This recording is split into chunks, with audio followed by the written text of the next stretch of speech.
For the past 2 years, Jocko Fuel has been the only supplement I've consumed. It's helped me stay in shape now that my competitive career is finished. If you've been waiting to try Jocko, the wait is over. Jocko has now teamed with Walmart, bringing clean fuel to the entire nation. Jocko Fuel is loaded with all the good stuff and none of the bad. And I'm talking no added sugars, no artificial sweeteners, and absolutely no gray area or banned substances. Just pure, clean fuel to power your performances. Jocko Fuel is now available in Walmart nationwide. Products available at your local Walmart are Jocko Malt, ready to drink, Jocko Malt powder, and Jocko pre-workout. How convenient. Guys, the time is now. Consider trying some of my favorites like Jocko Go and Jocko Hydrate. You can even do it online. Use code CHAEL30 at JockoFuel.com or just stop by your local Walmart and get your hands on some Jocko ASAP. Don't wait, might not last. Fuel up with Jocko Fuel and crush your goals. Now there's no excuse for not having clean fuel. Guys, I want you to go get Jocko Fuel today at Walmart. Moicano's next fight is Justin Gaethje. Now, that is exactly what my response would be. And for me, that's like glaringly obvious. Though I must admit, I don't know why. I mean, why would that be obvious? Why would that be the go-to fight? Like, there is nothing that Dustin Poirier is unwilling to do. It's important that you know that. So many people will play the golden rule of life of putting themselves in somebody else's shoes. Like when they predict, oh, he wouldn't do that, or oh, he wouldn't do that fight, or oh, he doesn't want that fight. What they're saying, if I was in his spot, I wouldn't want it. So many people will say, oh, he won't do the fight. He can't beat him. Well, okay, but there's other people that will do things, and they don't have to be assured victory, right? They're called competitors and fighters, and they will go out and try and do what they can do instead of thinking about what they're not going to do. And I'm only suggesting that if Dustin is in fact going out, if he's got one last fight, that has to be treated just right. And you only have a couple of options. Now, the general rule of the business is that you get nice and shined up and nice and bright as you possibly can. You get over with the audience. You use the tools and the mechanisms of the marketing and production, everything else that the company has. But before you leave, you pass all of that to somebody else, called passing the torch. And some guys are too good. Nobody could take the torch. Georges St. Pierre tried to give that torch away multiple times. Nobody could take it from him, just for example. So, but that would be one of your ideas. I can take Dustin and I can put him in there with, in this case, Moicano.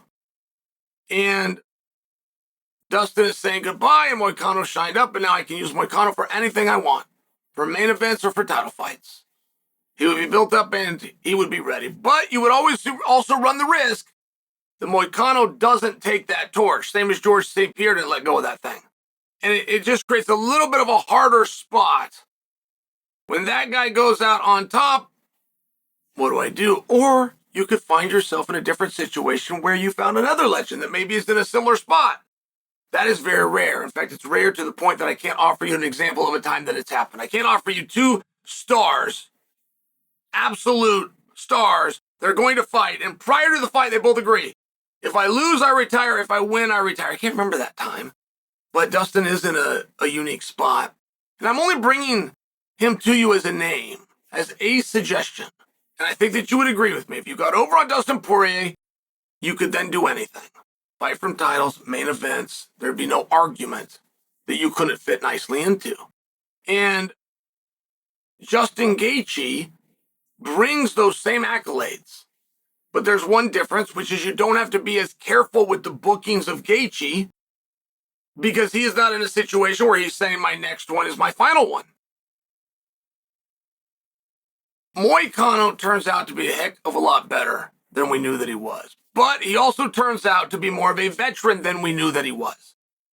I thought Moicano was mid-20s. I thought he was just kind of getting his career going.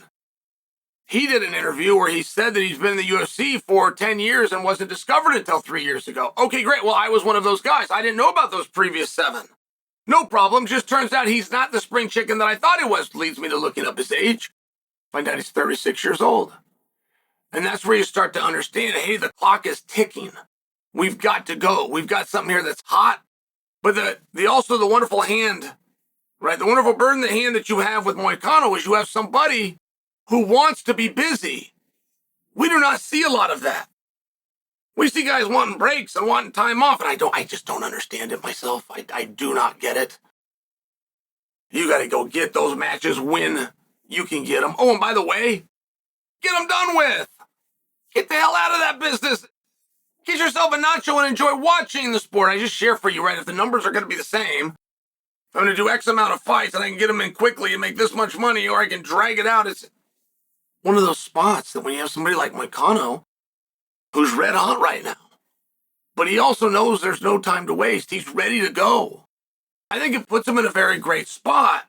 If Moicano does not fight for and or have a title by the time he's 39, and I bring that up because he's 36 now. By the time I only discovered him 3 years ago, it feels like I just discovered him, that he was in there with RDA.